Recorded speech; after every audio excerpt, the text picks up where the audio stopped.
Welcome to the Conversations Across the Grand Canyon podcast, aka The Big Gap. Here, our purpose will be to explore the impacts of social, political, and economic issues through the lens of generational and cultural differences.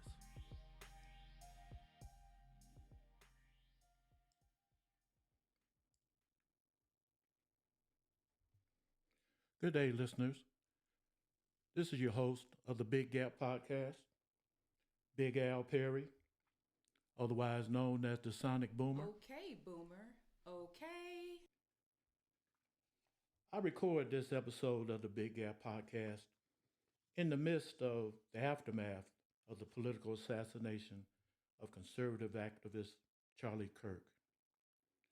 By the time this episode is published, he will most likely have been memorialized and buried.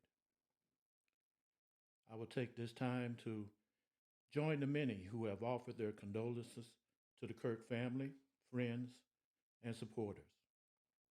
He leaves behind a wife and children left in shock and without a doubt the depths of a grief too profound for many to comprehend. In respect for his two children who he has tragically left behind, I would like to offer a few moments of silence.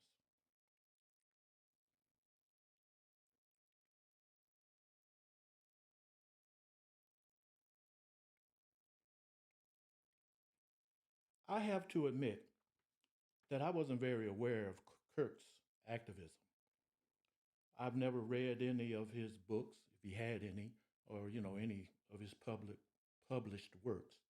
And since I avoid social media in general, I've never paid too much attention to him. Mainly because, as a black man, the views and opinions I heard from him on occasion went beyond the pale of my comprehension. Much of what he espoused, which I scrutinized postmortem, is often contradictory and almost always lacking in context or nuance, particularly from a historical standpoint. So, despite his reputation as a debater par excellence, my limited exposure of what I found online of his most quoted excerpts and appearances were extremely shallow, amounting to little more than dog whistles. And you know what I'm talking about. His words were like red meat to his pack that they would gulp down without taking the time to chew. The majority of the crowds he drew were figuratively drenched with confirmation bias. Kirk was a convenient bullhorn to add to their personal social media echo chambers, spaces impervious to cultural shifts and reasonable opposing viewpoints. So, despite Charlie's formidable oppositional organizing talents, I view him as little more than a shooting star version of a provocateur. I put him in the same vein as Rush Limbaugh or Tucker Carlson, a category of men who gained their notoriety and fortune by the simplistic method of instigating controversy by inciting strong reactions in their supporters via inflammatory rhetoric. Another person who does that very same thing, our current president, Donald Trump. A case in point of what I'm talking about, how kind of reckless, inflammatory, and ill conceived points of view that he had. One of his mantras, matter of fact, one of his, uh, at his last appearance, where he was on the campus of where he was assassinated. He had this uh, banner where he would debate people spontaneously, and his mantra was "Prove me wrong."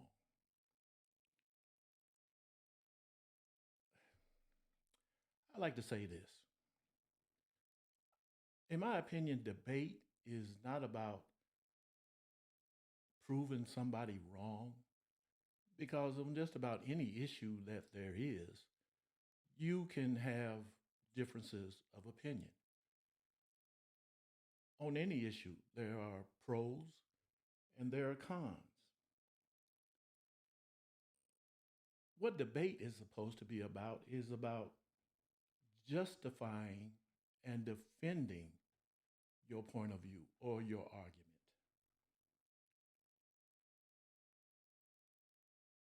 You look at debate as a side of an argument,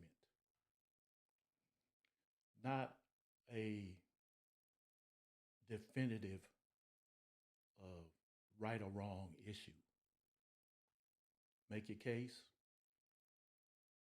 do a good job of stating that case, like I said, defending that case, and then in the end, you will be judged by independent judges or the populace as a winner or a loser. But to say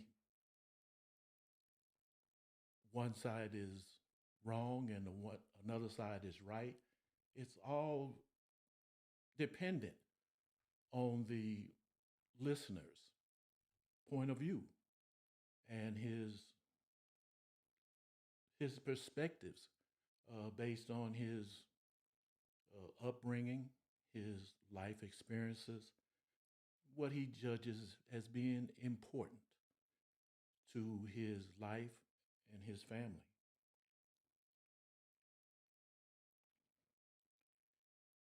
As I was pursuing or looking into uh, Mr. Kirk,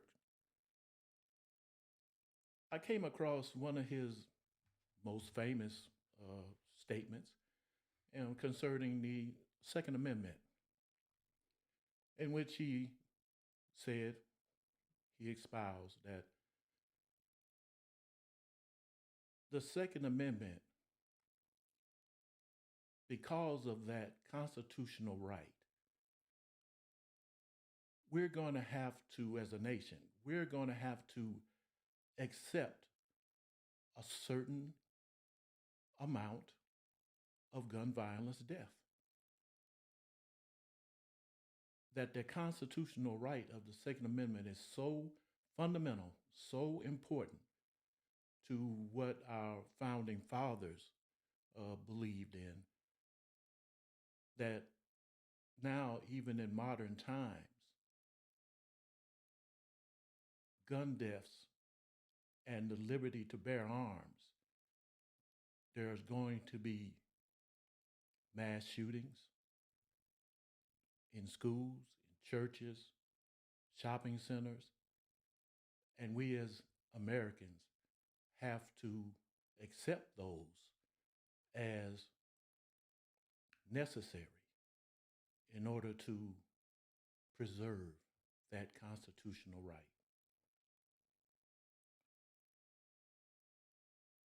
I found that kind of a little bit contradictory in that he also said that black people, African Americans, we were better off in the 1940s, 1950s,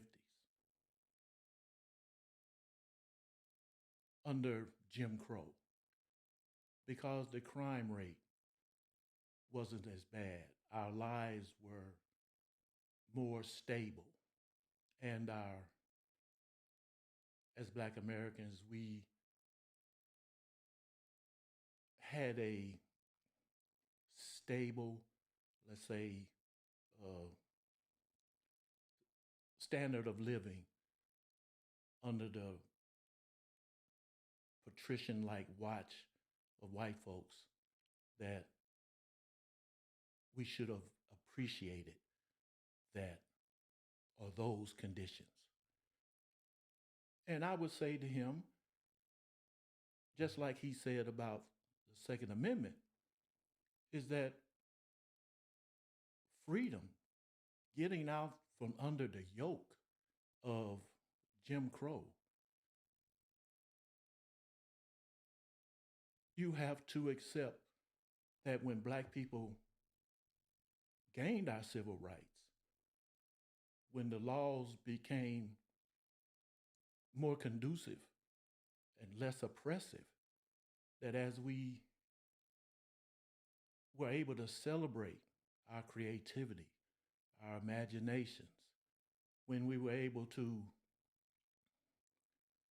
act on impulse on occasion, when we were able to enjoy the freedoms, and the freedoms weren't perfect right after Jim Crow, passed by. And you have to accept that liberty allowed us to be, like I said, it allowed us to be free to act on our impulses. And just like any other group, sometimes those impulses lean toward, some individuals just have antisocial behavior. So, under the equal justice of the law, yeah, some people committed crimes. And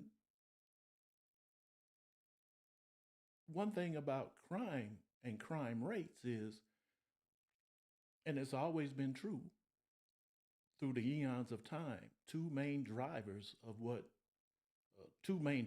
crime is population density and poverty. And that's something that's always been kind of prevalent, or there's more of it in minority neighborhoods. So, on the one hand, to say our freedom and our liberty to own firearms, we need to accept gun violence deaths, that liberty and the independence that the Second Amendment gives us, we have to look beyond the consequences of that and then say, when black people are liberated and freed from the yoke of oppression and racism and segregation, that they can't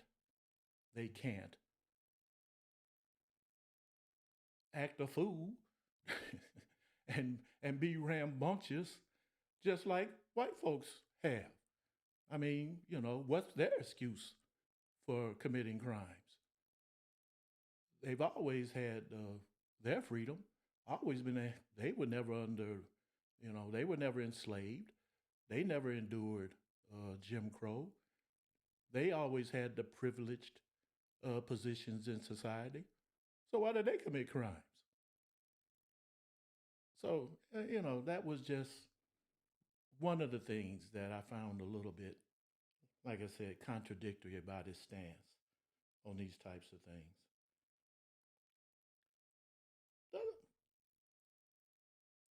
I fear that with his assassination, that we are entering a period where political violence is going to increase. I mean, are we just going to go tit for tat? In my recent memory, you had former Speaker of the House Nancy Pelosi husband was attacked, nearly had his brains beaten out. Had his home in San Francisco. Not too long before Mr. Kirk met his demise, you had the Minnesota state legislators, a husband who and wife. The wife was the Speaker of the Minnesota House. They were assassinated in their homes, and two other, the Minnesota Senate, husband and wife, they were critically wounded. Luckily, they survived. And then Trump was, uh, there was an attempt to assassinate President Trump while he was on the campaign trail. Uh, Luckily, he wasn't unscathed, but he was wounded. And in the barrage of gunfire, of one of the people on the stage with him at that campaign rally was killed. So I guess what I'm looking at and what I'm getting at is that, are we entering an age where political violence is going to be the norm in this country? Are we entering an age where politicians and Supreme Court judges and other people in high levels of government are not going to be able to travel freely and speak freely, and campaigns are going to become sequestered, and we're not going to get the full benefit of platforms and ideas and what we need as American citizens to make informed decisions? Is the Congress and the Senate, we're at a point now where it's acrimony all the time. It's just name calling, bullying. There's a constant barrage of the divisiveness that I've just never seen before.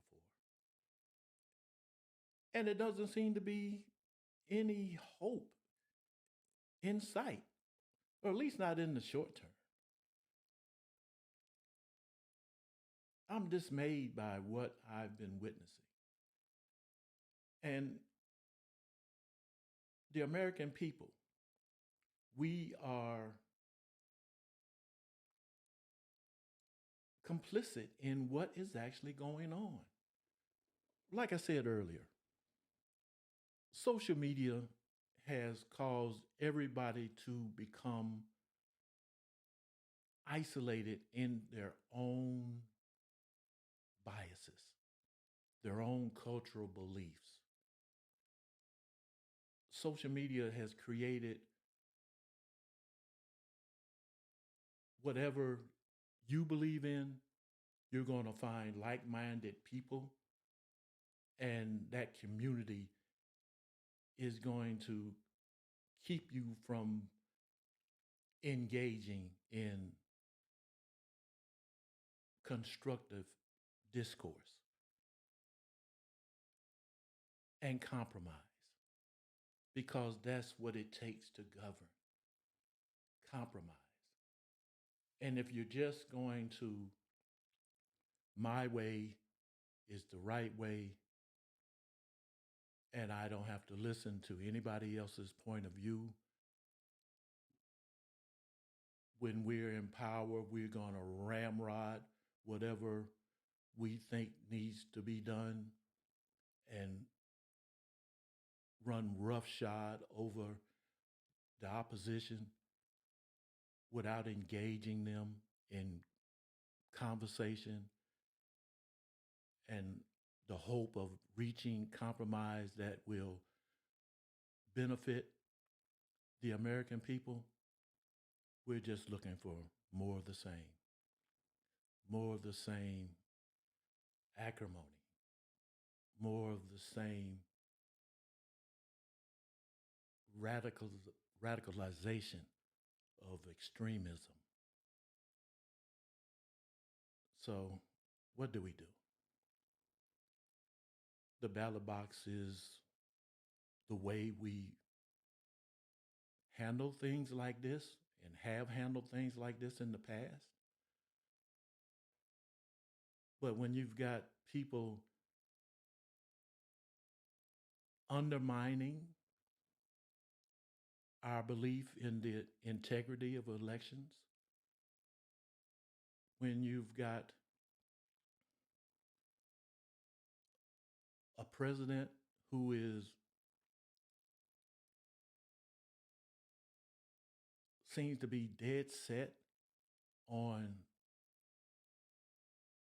just vengeful behavior, and he populates his cabinet and his administration with those same types of people,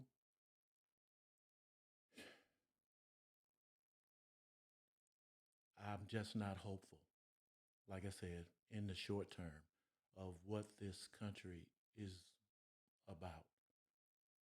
And unfortunately, the American people are going to pay the price. And so all I can do to, to offer my, the listeners of this podcast a little encouragement is, at least for this president, he's got to the end of this term, and hopefully things won't get so bad that we can't make a turnaround in the next election. So that's kind of what I'm holding on to. And in the meantime, we'll have to endure and hold on to hope and hold on to the promise that this country has always provided to everybody who's ever immigrated here, for those of us who were born here.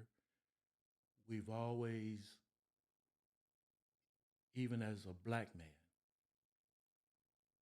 even when my father and grandfathers did not have the benefit of all the rights that we were supposed to have,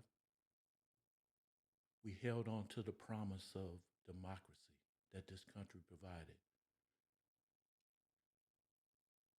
We fought bravely in all of the wars when we weren't truly free.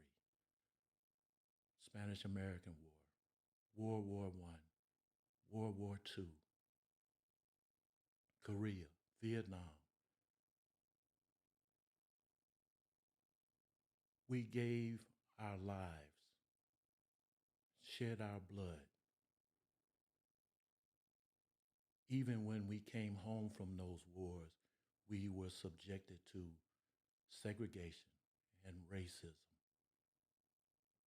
because we had the hope that things were going to get better. So that's what we got to do now. Hold on to the hope that things are going to get better. So that's all I've got for you today, listeners.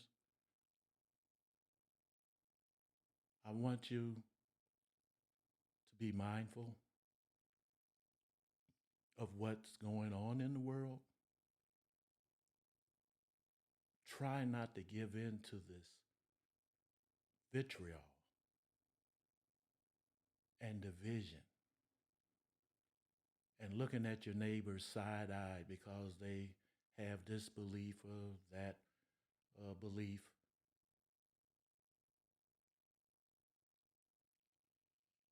I just want to get back to a civil enough society that we can function again. Because right now, we really don't have a functioning government.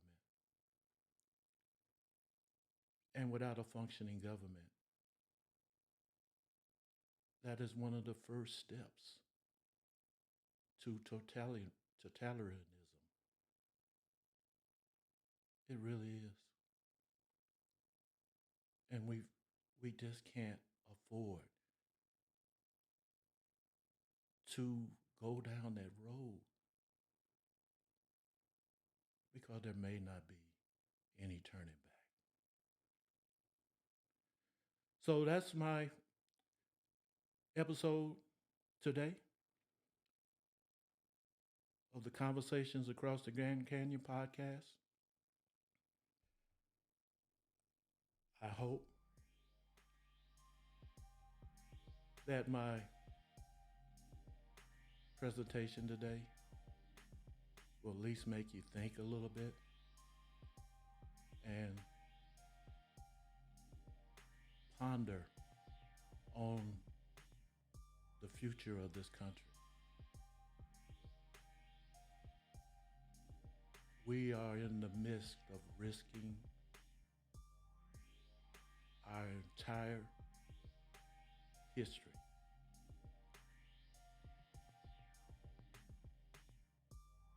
of risking our standing not only in the world but here at home. We just need to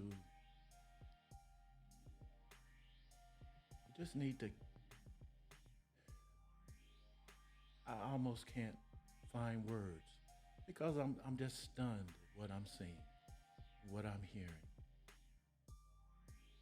It's so disappointing that well, what more can I say?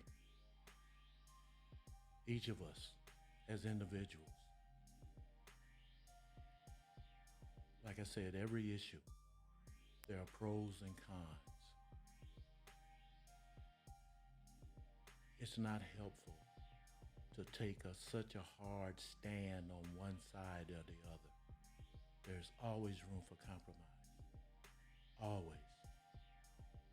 Thank you for listening. And until next time, stand steadfast in the promise of the United States of America. Never lose that. Good day.